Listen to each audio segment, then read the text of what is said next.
Hi guys. Okay, so I decided to start vlogging my journey through my business venture. Just because, why not document things? It's been exciting, it's been fun, and maybe there's some things that I go through that you don't have to go through, vice versa, whatever. And yeah, so anyways, my business is called Nikole Beauty, and we started off with a luxury mink lash line. I launched December 27th of 2019. First weekend was a success. We sold out a majority of our inventory. 4 out of the 7 styles that we have available sold out within the first maybe 48 hours, I would say. That being said, I was so excited to get these shipments out. I went ahead and shipped them out the same day because I was getting a lot of them throughout the night on Friday night. So I launched 12 a.m. on Friday. I received about 3 orders at between 12 a.m. and 1, and then the rest of the orders kept coming in up until about midnight of the 27th. So on the 28th, I was so excited. I went ahead and packaged about 12 to 14 orders. Some of them I went ahead and physically delivered. Others I went ahead and attempted to ship. And I say attempted because I didn't really know this process too well. I just went ahead and wanted to get it done because I was impatient to wait for the post office to open on Monday. Mind you, December 27th, 2 days after Christmas, 3 days before, maybe 4 days before New Year's Eve, New Year's. The post office is crazy. They're probably still behind from Christmas. All these sales deliveries that they've been having to do. Like, why was I thinking to launch so close to the holidays? I don't know.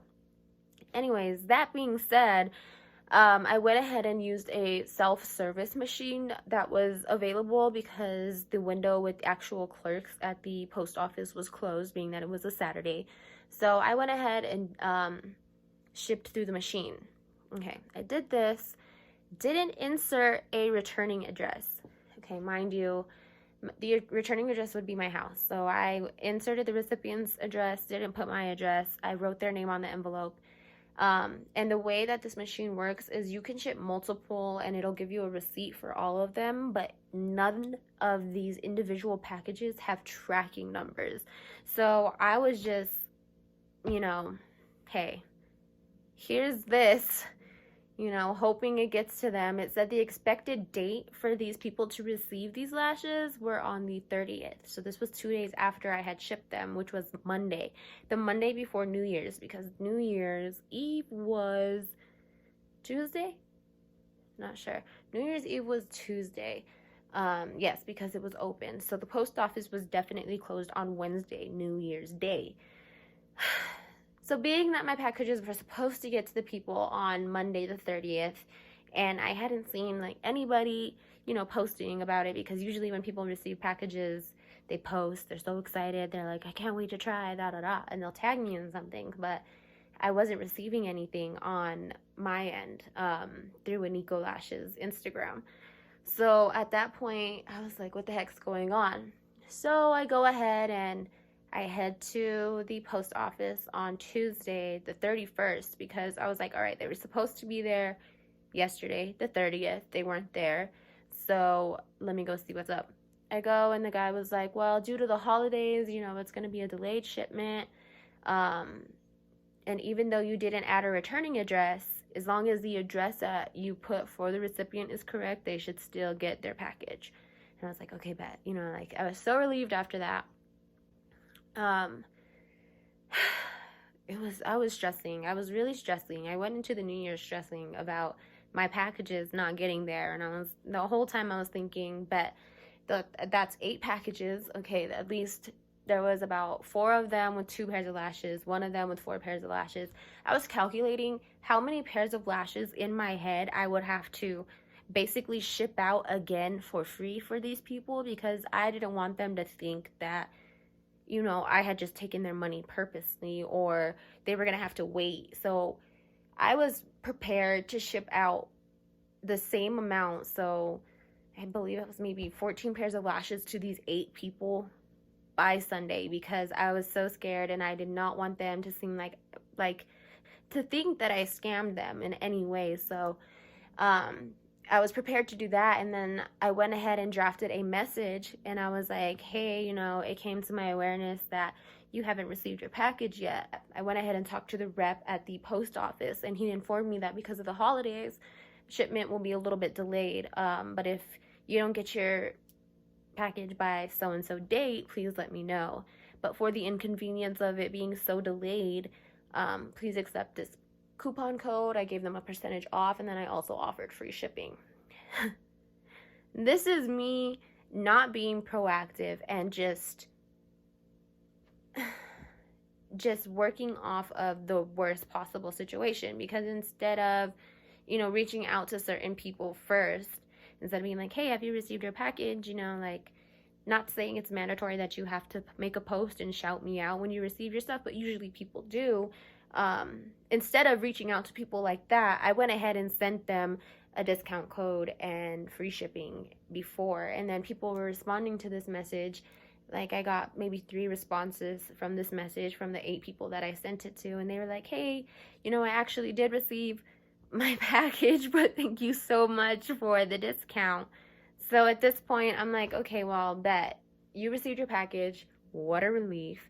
But it's not like I can just go ahead and be like, okay, well, now the code is invalid and everything that I just said doesn't matter anymore.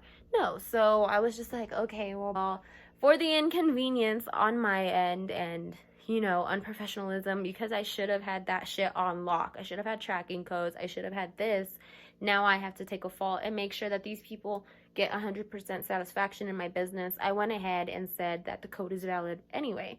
So now I went ahead and created a coupon for about 8 people to use this code, because I failed to be on top of things like I should have been. And this was all within the first week of launching my lash company. You live and you learn, so I definitely learned from that. But overall, this experience has been so much fun. With the money that I made from my launch day, literally, I still have about 20 pairs of lashes in inventory right now, but one of my styles I got at a better rate than the others, so I have way more of that style than I do of the others. Money from the first launch, I went ahead and reordered my top 2 sellers, which was style Big Ego and Inez, that sold out completely within, I believe it was 5 hours of the launch. Big Ego was gone, and like 7 hours after the launch, so 7 a.m. ish, Inez was gone. I don't know, I'm gonna have to check those stats again, because I know that. So yeah, those 2 sold out, and then eventually Biased and Sagittarius sold out too. Anyways, what I made in profit, about 90% of what I made in profit from launch day went right back into inventory. With that, I was able to purchase more of my best sellers. So I have 60 pairs of lashes coming in there. And then I went ahead and ordered a few more of Sagittarius and Biased, because they did sell out, just not as quickly. However, I know more people are still wanting them. So yeah, I went ahead and ordered more of those with everything that I earned that weekend. So, and another thing I'm still trying to figure out is when I'm going to break myself off a little piece of the pie. Although I don't see myself doing that for a while, just because my business is all about me investing myself into it, not cutting myself anything. So like, thankfully, it's my company. Thankfully, I only have to worry about take myself into consideration. Basically, luckily, I don't have a team working for me that I have to worry about paying. I do all of my PR and marketing myself, unless it's my brand ambassadors doing it for me. I do like all my ads. I do everything myself, other than, reposting or taking all of the selfies on my page. Basically, I just repost what people tag me in. um, and I go ahead and post that, and that helps me build content too. So every content, everything that you see from a Nikole website, advertisement wise, design wise, everything is on me. And it's not to say that it's hard at all. It's a very tedious job, you know, like, to stay on top of it, to have to keep thinking, to have to keep creating. Like, no, you just did that, so think of something new. You know what I mean? Like, think of something that is attention grabbing for people. You know, what target audience are you looking for? What type of vibe or aesthetic does your brand have that you want to keep maintaining throughout your posts? You know, like, my profile is looking a mess right now, because as I'm going and as I'm developing my own things, I'm starting to discover more designs that are available, and templates, and just things like apps, and just I'm discovering so many different resources to help me with my advertising, that until I find something that I definitely love, I have a feeling my brand is going to be fluctuating everywhere as far as aesthetic and vibe and color and this and that, although I am trying to maintain something classic, you know, something that is suitable and likable to everybody, not something, you know, I don't want to dedicate my brand specifically to Barbie pink. That's why I went with just the gray, silver, black, and iridescent type vibe. I also included like an ice blue because it's kind of neutral, but to me, it's a classy color. There's just so many things to take into consideration. And yeah, so that was basically the first week of launching my company, was stressing about these shipments getting to these people, and worrying about getting inventory and making sure I have it in time to restock and keep people interested, because I don't want to launch and then have people waiting a whole 2 weeks for restock, because by then the hype's over, nobody wants it any, you know what I mean? Like, it's just forgettable at that point. And I mean, I can only post so much to keep people interested, and it's just a lot to stay on top of. And if you're on top of it, then everything should flow very smoothly, and it shouldn't be too rough. But yeah, crazy.